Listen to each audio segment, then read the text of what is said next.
আলুর দম বানাবো তো অবশ্যই একটু আনকমন, আমার নিজের মতন করেই আমি রান্নাটা করছি, তো দেখতে থাকুন। কড়াইতে দিয়ে দিচ্ছি ঘি, ঘিয়ের মধ্যে দিয়ে দিচ্ছি এটা গোবিন্দভোগ চাল,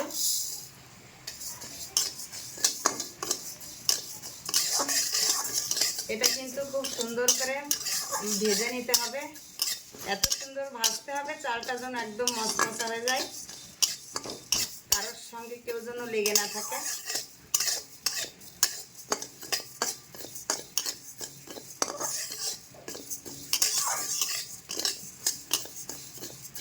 আর ভাজা হয়ে গেছে, এবার আমি ঢেলে নিচ্ছি।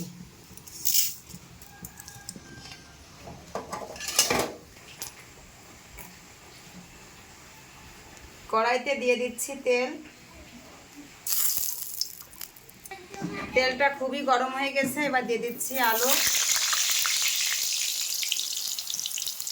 দেখুন আলুটা কিন্তু এরকম ডুমডুম করে কেটে নিয়েছি, আমি ছোটো সাইজের আলুই নিয়েছি, দম রান্না করার জন্য সবসময় ছোটো সাইজের আলুই কিন্তু বেটার।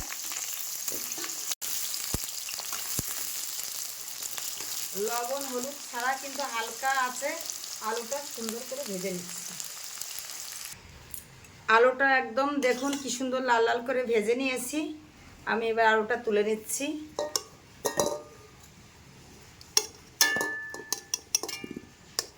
পূজার ভিতরে সাধারণত প্রায় বাড়িতেই কিন্তু নিরামিষ খাওয়া, আলুর দম তো এমনি রান্না করে সবাই খায়, লুচি আর আলুর দম পূজার সময় না খেলে অনেক মিস করবেন, তো এইভাবে নিরামিষ মশলা আলুর দমটা রান্না করে খাবেন। এই দেখুন দিয়ে দিচ্ছি আলু ভেজে তুলে নিয়েছি, সেই তেলের মধ্যেই দিয়ে দিচ্ছি গোটা গরম মশলা, গোটা তেজপাতা, দিয়ে দিচ্ছি জিরে বাটা তেলের উপরে,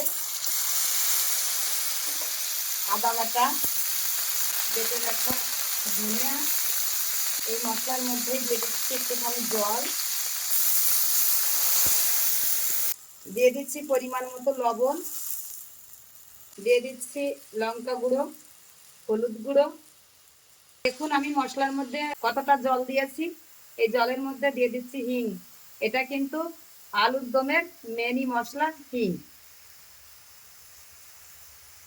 আমি এই জলটা দিয়েছি পুরোটাই কিন্তু ফুটিয়ে একদম মশলাটা ভালো করে কষিয়ে নেব। অনেকটা জল দিয়ে আমি এই কাঁচা মশলাটা সুন্দর করে কষিয়ে নিচ্ছি, এটাই কিন্তু অনেক দারুণ একটা টেস্ট আসে।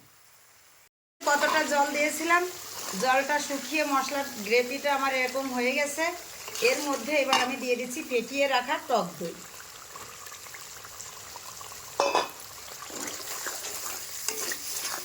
এর মধ্যেই দিয়ে দেব ভেজে রাখা গোবিন্দভোগ চাল,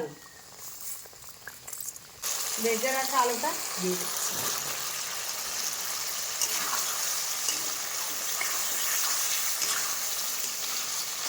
আলু দিয়ে সামান্য একটু দুই একটা নাড়াচাড়া দিয়ে এবার আমি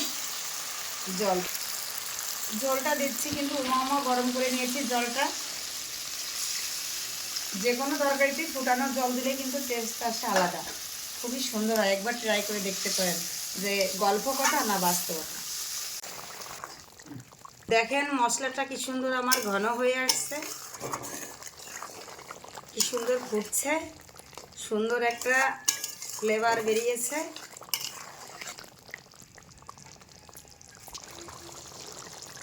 তরকারিটা তো প্রায় হয়ে আসছে, আমি এর উপর দিয়ে দিচ্ছি গরম মশলা গুঁড়া।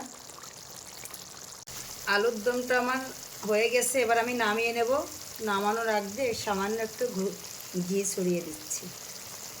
হয়ে গেছে, এবার নামিয়ে নিচ্ছি।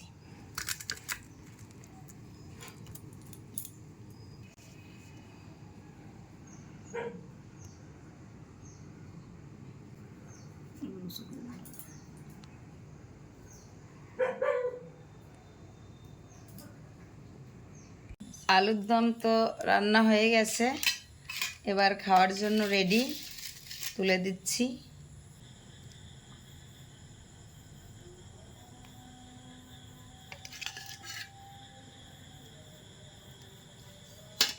খেয়ে দেখো,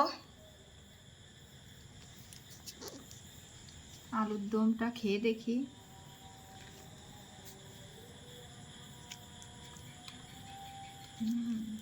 কি সুন্দর কালার এসছে আলুর দমটার, দেখেই মনে হচ্ছে খাসির মাংস।